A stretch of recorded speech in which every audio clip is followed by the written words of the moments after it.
don't know me, and I'm the director of Hope Haven, and Hope Haven is a social day program, and we are currently meeting right downstairs. If you hear laughter, that is us. We meet every Tuesday and Thursday from 10:30 to 2:30. So we serve people in the early to mid stages of dementia, and we have fun together, and when you come down, you cannot tell who's a volunteer and who's a member. And I mean, I even have my laptop here because I printed out my sheet of paper and I can't find it, so you can't even tell if it's a director or a member. But I would love for you all to check us out if ever you're interested. You can come visit for the day and bring your loved one, and we'll see if it's a good fit. We'll have a conversation beforehand and just make sure that it's a good fit, and then come test us out for free. But before we begin, I do want to take a moment to recognize all of you caregivers, because I know it takes a lot of time and energy just even to be here, and I know you're going to get a lot out of today with all these wonderful resources that we have, and with Alexis and her presentation. So thank you so much for being here. I do want to call out, we've got Marilyn over there. She's with the Adele Caregiver Institute, and that is actually a branch of Hospice Savannah. And they provide support, information, and referrals to individuals caring for family members with serious health conditions. Her co-worker, Jill Costello, actually runs our support groups, and that meets the third Tuesday of every month at 10:45, and that's open to anyone. You do not have to be a member of Hope Haven, and everyone that's been has said it's been really helpful. And they've started to form friendships as well inside that support group, so that's cool. Chris Rolwitz is with Oasis Senior Advisors back there. Hi, Chris. And he helps families find the right communities and care options based on your needs. The other Kathy in the back is Kathy Lunsford, and she leads Vital Bridge Wellness, and they're a team of highly skilled registered nurses, and they're dedicated to bridging the gaps in care through patient advocacy in the hospital and doctor's appointments, in-home wellness checks, and wound care support. Their mission is to ensure patients and families feel supported, informed, and truly cared for every step of the healthcare journey. Kate Ash is here with the Alzheimer's Association, and most of you, I'm sure, have heard of that. It's a local and national organization that provides care and support for those affected by Alzheimer's and also other dementias. So she just got through leading the walk, the Alzheimer's walk. She was the head of that, did a wonderful job, so welcome. And last but not least, we've got Jamie, who I know you all love because she's the one that gave you the hot coffee this morning. She can tell you all about Cornerstone Caregiving, and they provide compassionate in-home care with trained professionals, and they specialize in bathing, dressing, transportation, and more. And they're committed to serving seniors and families, veterans, people living with disabilities, and those with long-term care insurance. So lots of awesome organizations out there to support you all. And now it's my pleasure to introduce Alexis Williams, Program Manager for the Georgia chapter of the Alzheimer's Association. Alexis is passionate about serving vulnerable populations and ensuring quality care throughout aging. She holds a Master's of Public Health from Augusta University and brings over 10 years of experience in long-term care, management, and home health. So welcome, Alexis. Good morning, everyone. Good morning, good morning. So as I start this conversation, this is November, which is National Family Caregiver Month.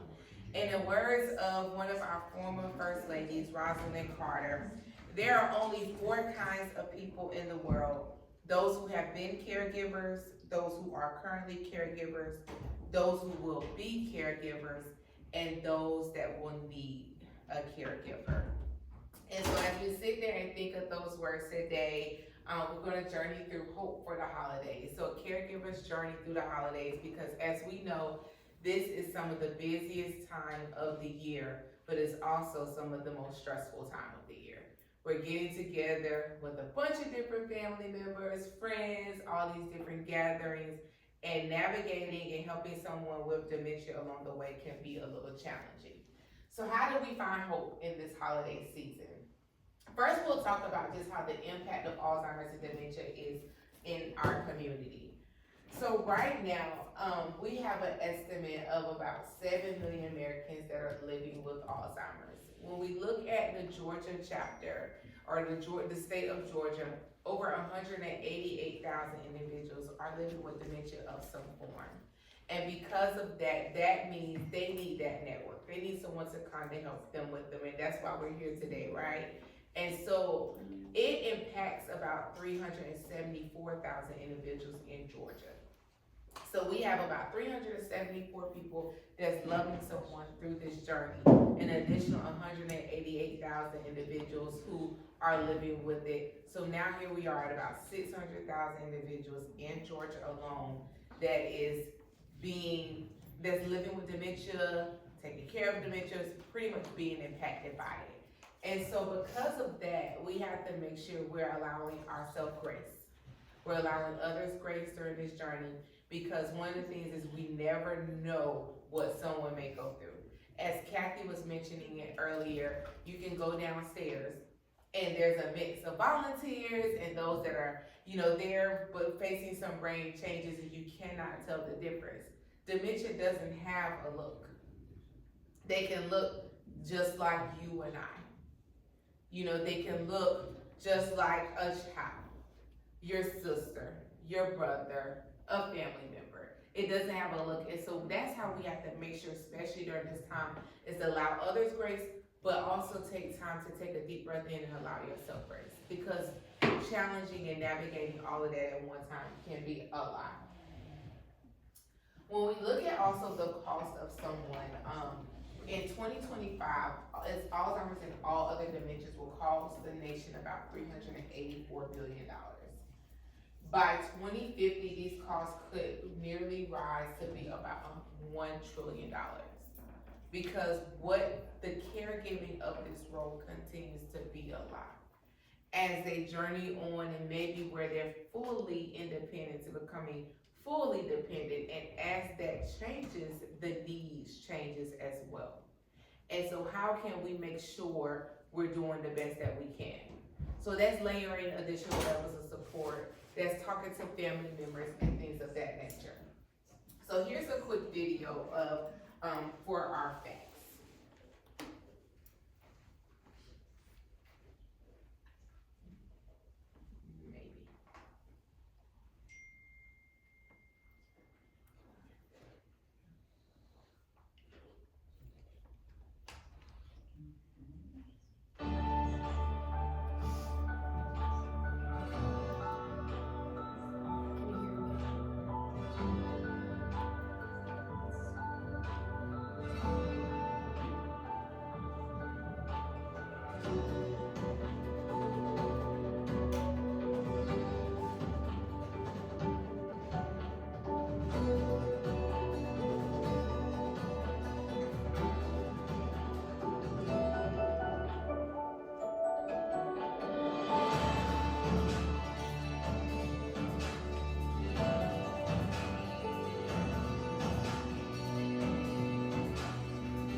Was there any facts that caught you all off guard? Anything that was surprising?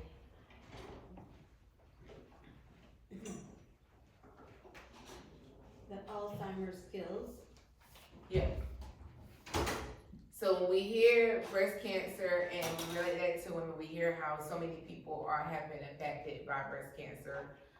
When we hear men, being impacted by prostate cancer. So we hear so many people for both of those, and when you combine that, Alzheimer's is still more than that. Yeah, that is definitely one of the shocking ones. So how does caregivers be impacted by this? When we look at the numbers, again, as we were saying, we have to layer in some additional levels of support family members take in. Over 11 million people are providing unpaid care for people that's living with dementia. Over 11 million people are providing unpaid care. 59% of family caregivers rated the emotional stress of caregiving as high or very high. You don't have to raise your hands, but how many of you all can agree with that? It's tough. It's a challenge, right?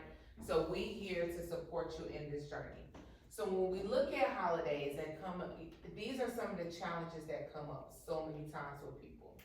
The holidays are often filled with opportunities for togetherness, for sharing, for laughing and memories, but they also can bring stress, disappointment, and sadness.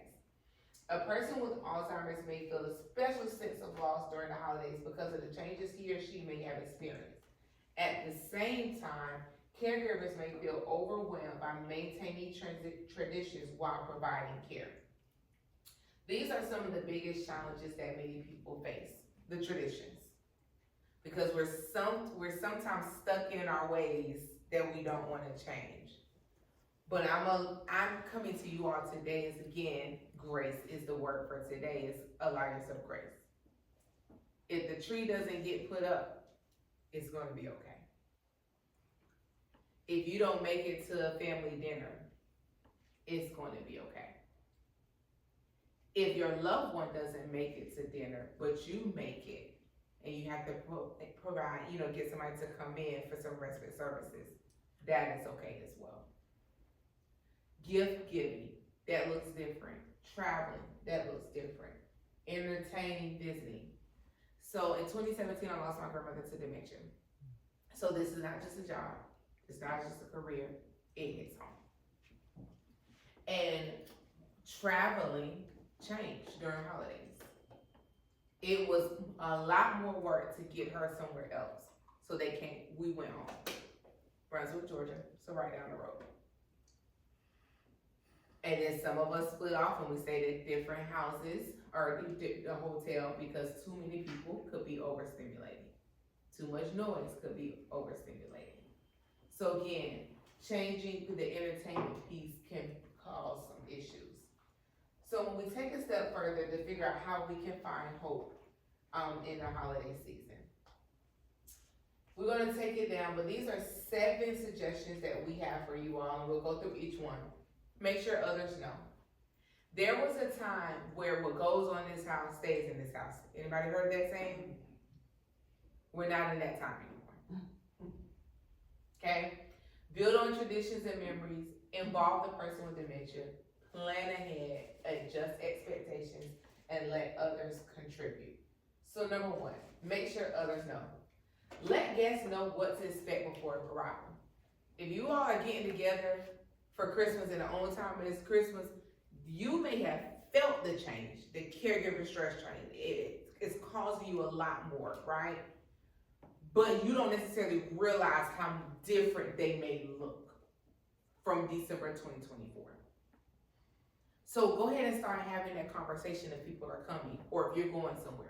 So that when you walk in or they walk in, they won't be like, well, what's going on? Have those conversations. Make it easy.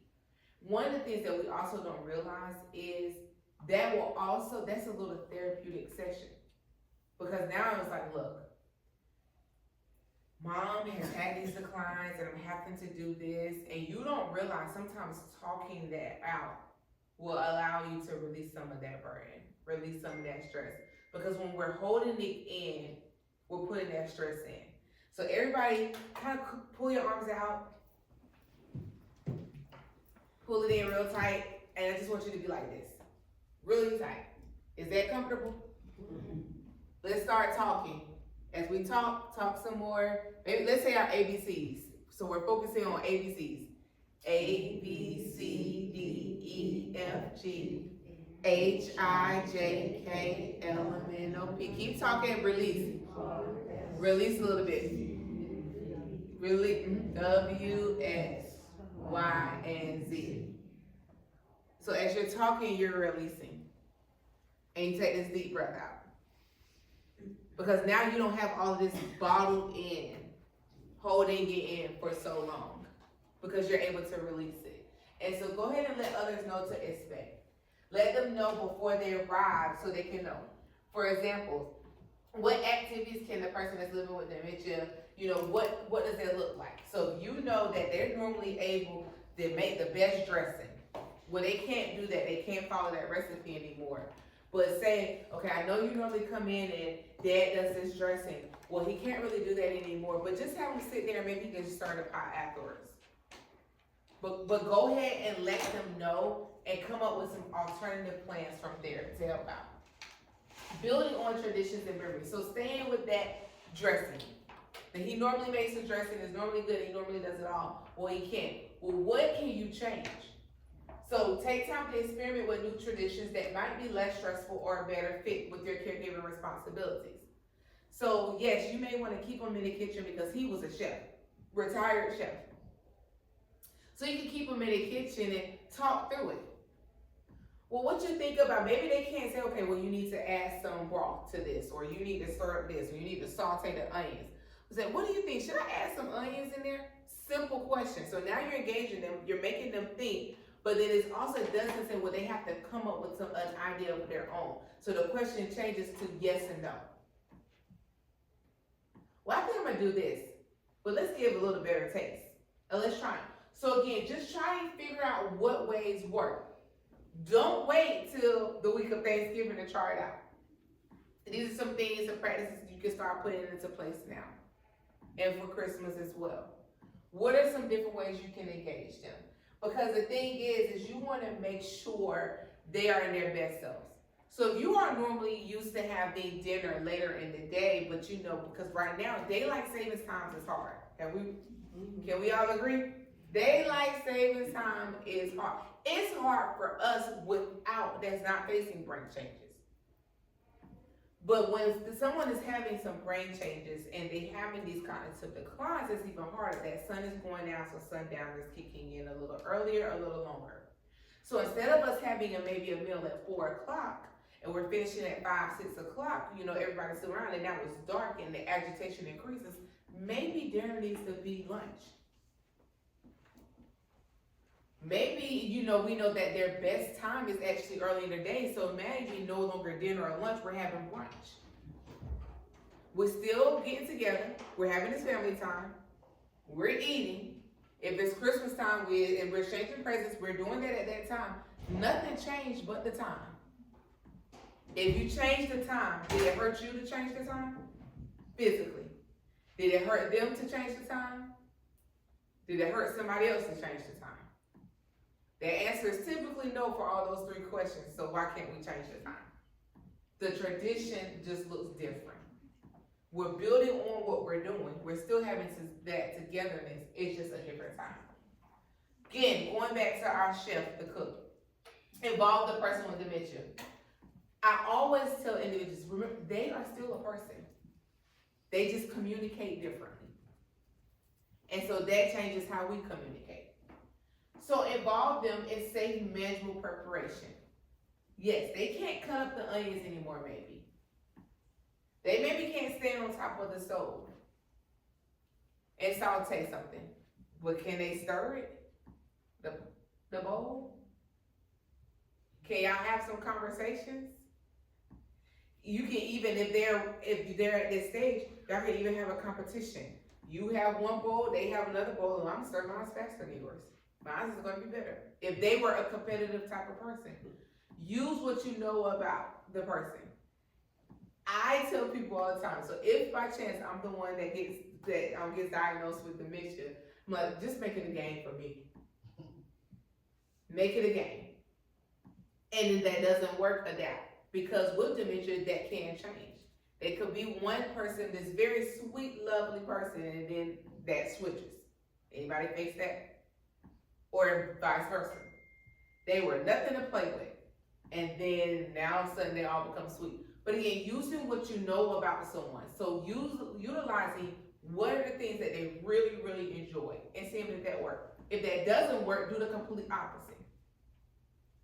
Or maybe find somewhere in the middle. But involve that person with them.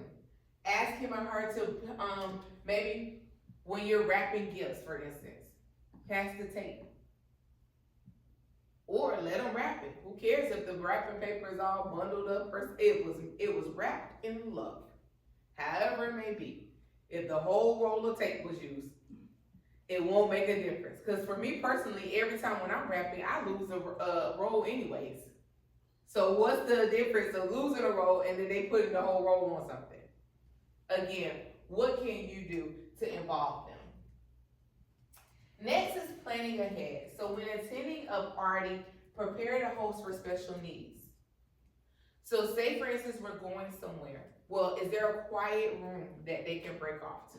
So for my grandmother personally, too much noise would overstimulate her. Little kids will overstimulate her. So she would be in a different area from the younger kids. So that's one of the things that you can think about. If you're going somewhere, what are some things that you can do to alleviate any stress that you may have? What are some things that you know that has worked well for you at home or in the comfort of your environment? Also, will it be easier for someone to come into your environment? So if you're used to maybe going to your sister's house for a celebration, well now, will it be easier if we host it at our place? And guess what? You don't have to do it all by yourself. So for me, like for our family, for holidays, we actually, every holiday, every gathering that we do, everybody has their meal, their item that they're bringing. So then it's not on one person. I was okay, we're going from the days, grandma's not here no more, where she would cook the whole meal. No. Here, you have this and this, you have this and this. So again, what are some ways that you can plan for it to be more effective and to cause you less stress? Because the thing is, you want to and you deserve to enjoy this time of year as well, just like everyone else. So what are some of the other things that you can do to help? And that's coming with planning. Check in also to see, about the meat. If you don't know me, so say you're going to a friend's gathering and they're having maybe steak and asparagus, which are typically some of the harder things to chew. Okay, well they may not be able to eat those things. So then you have an alternative. Going back to asking those questions, and you're going to ask those questions, you're not going to feel bad about asking those questions because you've already let them know what to expect. So now you're just taking that conversation a step further of, okay, this is where we're at. We're having some trouble with swallowing and chewing and swallowing. So what is the no? Okay, well, can I bring something else separate for them, or will you have another one? And you never know, because honestly, it could be a situation where, oh no, we can just have 2 meats and 2 vegetables, or those type of things. But they won't know if we don't talk about it. So again, that's that planning piece and going from there. Next, we're going to do is adjusting expectations. So going back to planning ahead and everything is, when we're having this discussion, we can have it by telephone, chat, email, text, person. Ensure they understand the situation by making sure you have a detailed conversation. But on top of that is realizing that this is your reality, and no matter how much this is your reality, some people just never get it and never understand. And it's not your job to make them understand. Because that's an additional stress that you're laying on, because now you're trying to fully explain this to somebody else. You did your part. You've had that conversation. You went in detail. This is where I'm at. And then go from there. Adapt from there. So sometimes that expectation is realizing that no matter how much I want you to understand, for my sanity and for my peace is realizing I can only do what I can do. And so I want y'all to repeat that after me. Is I can do. Only what I can do. Only what I can do. Okay, now say it a little bit more confident that you really believe it. I can do. I can do. Only what I can do. Only what I can do. And stick to it. Because what's our word for today? Grace. We're allowing ourselves grace. Going back to also that planning is letting others contribute. Give your permission to do only what you can technically do, reasonably manage. So you can do what only you can do. And so again, what can you maintain? It may be having them or hosting them at the house is the best thing for me. So that's all I can do is host them at the house. Everybody else got to bring in the items. Well, if you don't trust their cooking because they burned the green beans and the potatoes are salty and the chicken is burnt, then what about everyone contribute and we get a caterer? There's this thing, it's called Easy Cater. There's actually an app for it, but you can also order online, where you can order from different places and they will deliver and set up to your house. So sometimes it's finding out other ways around the corner, because you maintaining your house, making sure it's ready for guests, that is all that you can get done. So then therefore, you bringing in some extra level of help. Or maybe having someone come in and help clean. But then of course we go back to, well, we're already providing this unpaid care because dementia is such a costly diagnosis. So then also looking at what are some programs that are out there that help churches, food banks, what are the resources that I can utilize that helps me make this the best time? Because there are some things out there. But also remembering you can only do what you are reasonably able to manage. So what are some layers of support that you can do? When we talk about gift giving, so for a person that's living with dementia, what type of gifts can be considered enjoyable for the individual? When we talk about the holidays, we don't want everybody, well, oh my goodness, well, Dad loved a buttoned up shirt and some starched khakis and shoes that, they're tied up. And, well, Dad can't do that anymore. So that looks different. Adaptive clothing, a pullover shirt, sweater, some sweatpants that just pull up, there's no button. Shoes that just slip on. Because the thing is they're gonna be bringing stuff because this is what they feel like he liked and loved, but that's not necessarily the best thing that they need at this time. Favorite activities, food, sensory-related gifts that ensure safety. You don't want something with a whole bunch of blinking lights and can get noisy where that's too much for them. So getting some things that are suitable for them at whatever stage they may be in. It could be where we get a big picture blown up. We know this was Mom's favorite picture of us. Get that favorite picture and allow that to even be a conversation starter. Mom, what shirt is this? What color is this shirt? Oh, I enjoyed us taking this picture at Joko Island. Look how big. You see Sarah? Sarah has gotten so much bigger from this picture. So that photo album could be the conversation starter. It could be a way for you to engage.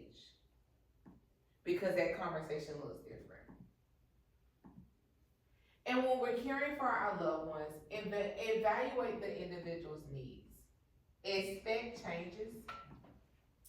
Note the environment that affect the environment. Avoid known triggers. So they never like noise or they never like silence. Then that may not be the best thing. If they're a war veteran and so may have PTSD, probably watching Gunsmoke or something like that is not the best thing. Even though they might have really enjoyed it at one point in time. But now, at this stage, it's a trigger. So what are some of the triggers? And not necessarily the triggers for you, but the triggers for them. So that way, because we want them at their best self. So how can we, make sure that? But then also understanding what are some of the things that send you overload.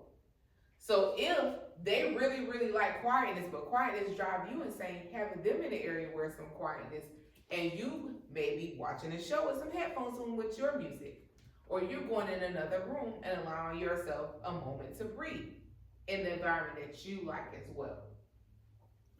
Focus on activities that bring happiness while building on their past traditions.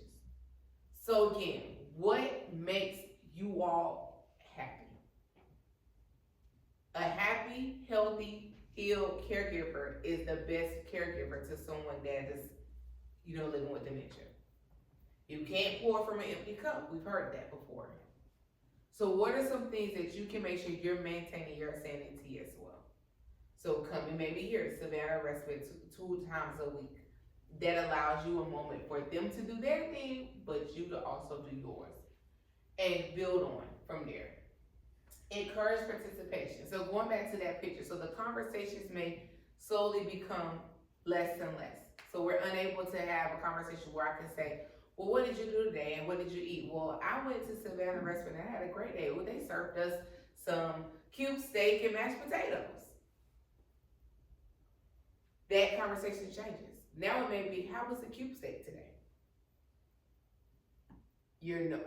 Or it goes back to maybe, well, what did you eat? And they can tell you to, did you have cube steak today? Because then they can answer yes or no, and then, well, how did you like it? Again, you can still have that same conversation. It's just worded differently. And then for the caregiver, so if someone is asking you, okay, well, what can we do for you?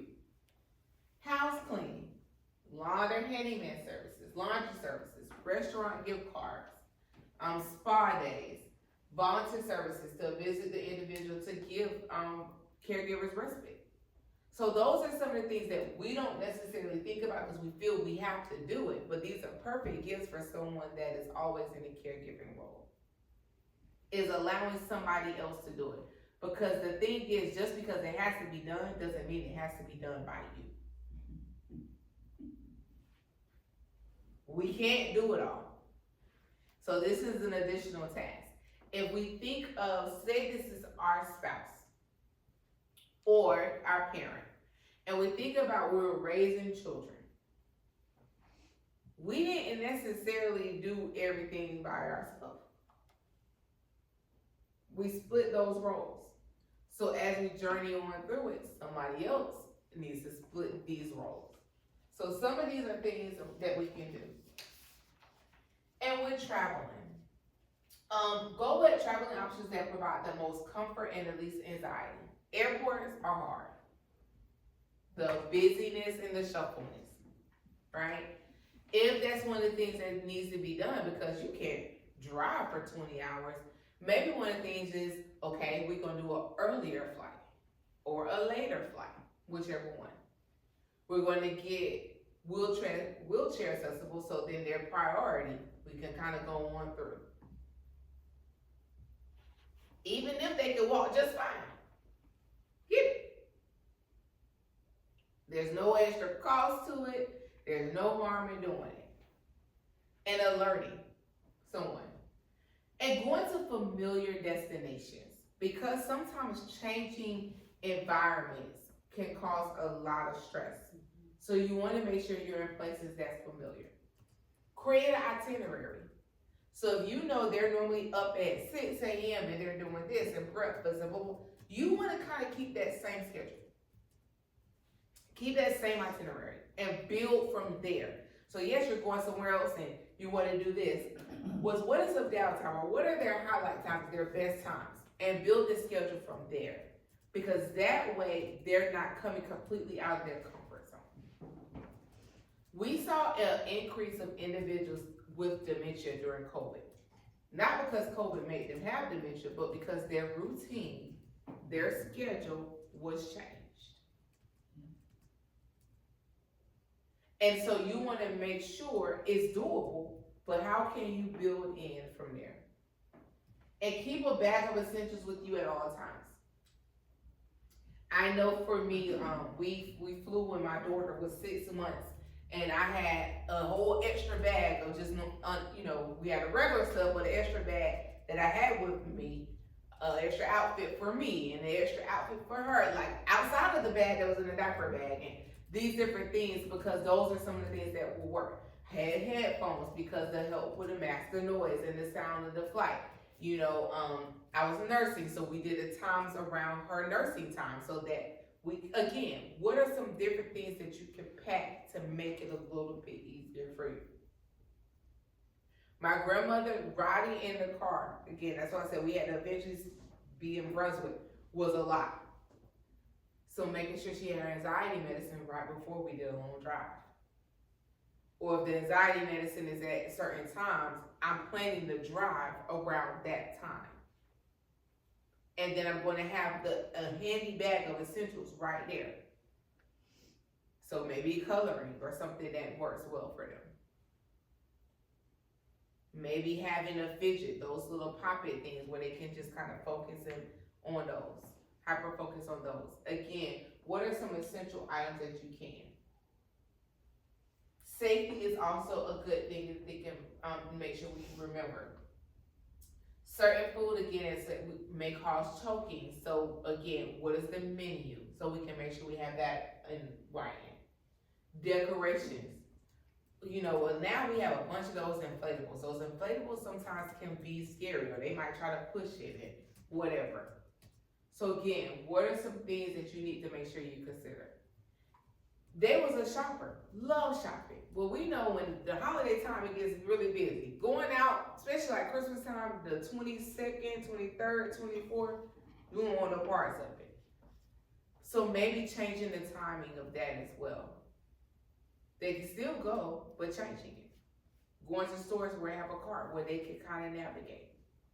And if they can't navigate, maybe having a scooter or a wheelchair, something that you can navigate for them. Again, you want to make sure you're considering safety measures at all times. And know that we're here to offer any support. We have our 24/7 helpline. That's the number, 800 number. They're there around the clock. Master level clinicians are offering confidential support. We always are having free education and support. We have 2 support groups that meet here in Savannah locally. Chris is one of our wonderful facilitators for that.